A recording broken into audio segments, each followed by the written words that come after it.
In the last video, we learned about some of the ways we can use the works of others in an ethical manner. Part of ethical use includes avoiding plagiarism. Plagiarism is the act of presenting someone else's work as your own. This sounds like a simple concept, but plagiarism can actually take quite a few forms and may even happen unintentionally. You've probably been warned about the severity of plagiarism. While it's not illegal, it is typically a violation of a school's honor code, which could result in a variety of academic consequences. So what are the different forms of plagiarism? When someone copies part of a work or an entire work and presents it as their own, this is verbatim plagiarism. Verbatim plagiarism is straightforward and usually easy to recognize. It is the most egregious form of plagiarism and isn't possible to commit by accident. However, intentionality is not a requirement for a work to be considered plagiarism. In fact, plagiarism may not even mean copying someone else's work. Self-plagiarism occurs when someone reuses their own work for a different purpose than it was originally intended.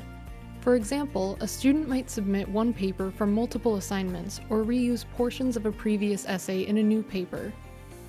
While it may not seem like a big deal to recycle your own work, you gave yourself permission after all, the expectation is that you are submitting new work for each assignment, and failure to do so is dishonest.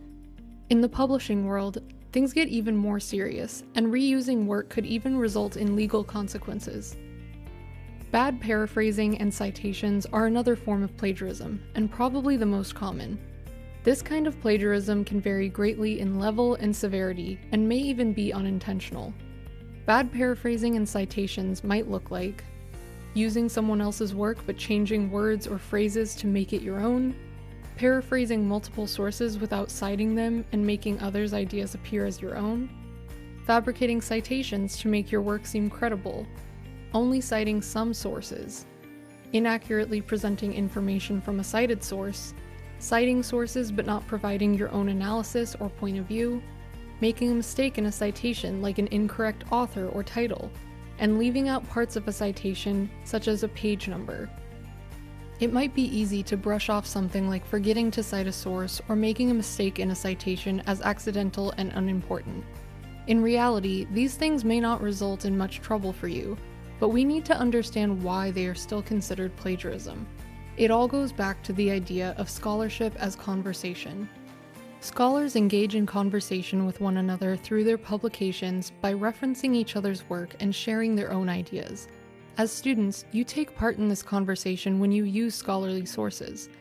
Participating in scholarly conversation requires us to adhere to the responsibilities and ethical standards of a scholar. This is also known as academic integrity. Academic integrity is a code of ethics for anyone in the scholarly community, including professionals and students. Most schools make reference to academic integrity in their code of conduct.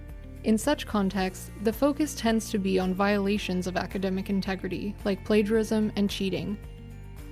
While it is helpful to know what constitutes a violation, it is also important to know what the actual values of academic integrity are and how they can be upheld. Academic integrity encompasses the values of honesty, trust, fairness, respect, and responsibility. How can we embody these values in our academic careers? Honesty asks us to present ourselves and our work truthfully. In daily life, this may look like simply telling the truth and keeping promises.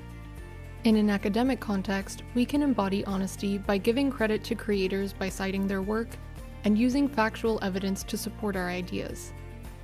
Trust is developed between students, faculty, and staff within a university.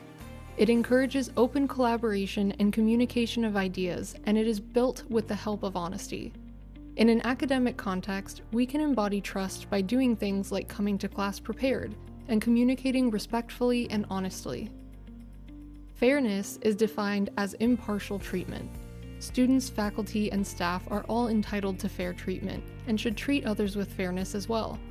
In an academic context, we can embody fairness by interrogating bias, seeking multiple perspectives, and doing our own original work.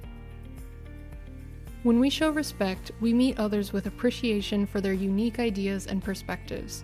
Showing respect for ourselves also means being active in our own education and working through challenges without compromising honesty. In an academic context, we can embody respect by actively listening and interacting during class discussions, seeking feedback, and doing our best on homework and assignments and not taking shortcuts. Being responsible requires us to take accountability and do what is right. As students, responsibilities include upholding the school's code of conduct and refraining from things like plagiarism. In an academic context, we can embody responsibility by being attentive and thorough when using sources, making sure they are cited properly, and meeting academic expectations by turning in new, original work for each assignment. Acting with academic integrity is about more than just following the rules of your university's code of conduct. It helps you ensure that you are receiving the best education possible. Academic integrity is part of a culture and community of learning. It helps us hold ourselves to a higher standard and engage meaningfully with our education, mentors, and peers. In the next video, we'll take a break from our academic setting and explore how we can address privacy issues and promote good citizenship in the digital world. Want some help? Schedule a research appointment with one of our librarians today.